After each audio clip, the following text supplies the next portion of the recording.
ഞാൻ കോളേജിൽ ജോയിൻ ചെയ്ത് ഹോസ്റ്റലിലേക്ക് മാറുന്നിടം വരെ ഈ മീൻ ഇറച്ചിയൊന്നും കൂട്ടുന്ന പതിവില്ലായിരുന്നു കേട്ടോ. എന്റെ വീട്ടിലാണെങ്കിൽ ഞങ്ങൾ 4 പേരും 4 ഭക്ഷണ രീതിയുള്ളവരാണേ.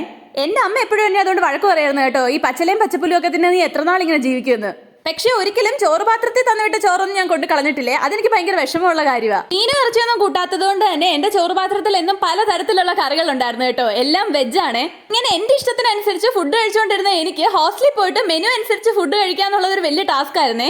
ഒരു പത്തനംതിട്ടക്കാരിയായിരുന്നു ഞാൻ പഠിക്കാൻ പോയത് തിരുവനന്തപുരത്തോട്ടാട്ടോ. അവിടുത്തെ മെനുവിലാണെങ്കിൽ മിക്ക ദിവസവും മീൻകറി ഉണ്ട് കേട്ടോ, അതും വീട്ടിലെ പോലെയല്ല, തേങ്ങ അരച്ച മീൻകറി.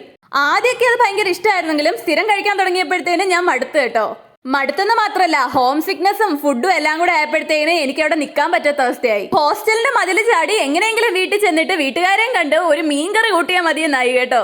ലീവ് സാങ്ഷൻ ആയെന്ന് പറഞ്ഞാൽ ഇപ്പൊ ഞാൻ ആദ്യം ചെയ്യുന്നത് വീട്ടിൽ വിളിച്ച് അമ്മ ഒരു മീൻകറി ഉണ്ടാക്കി വെക്കുമെന്ന് ചോദിക്കും. അതിപ്പോ ചോദിച്ചില്ലെങ്കിലും അമ്മ എനിക്ക് വേണ്ടി ഉണ്ടാക്കി വെക്കുന്നത് മീൻകറി ആയിരിക്കും എന്ന് എനിക്കറിയാം. അല്ലേലും അത് അങ്ങനെയല്ലേ, ഒരു വട്ടം എന്തെങ്കിലും ഇഷ്ടമാണെന്ന് പറഞ്ഞു കഴിഞ്ഞാൽ പിന്നെ അമ്മമാര് നമ്മളത് മടുക്കുന്നിടം വരെ അത് തന്നെ ഉണ്ടാക്കിക്കൊണ്ടിരിക്കും. ജീവിതത്തിൽ ഒരിക്കലെങ്കിലും ഹോസ്റ്റലിൽ പോയി നിൽക്കണം കേട്ടോ, എന്നാലേ ഇതിന്റെയൊക്കെ വില നമുക്ക് മനസ്സിലാവത്തുള്ളൂ.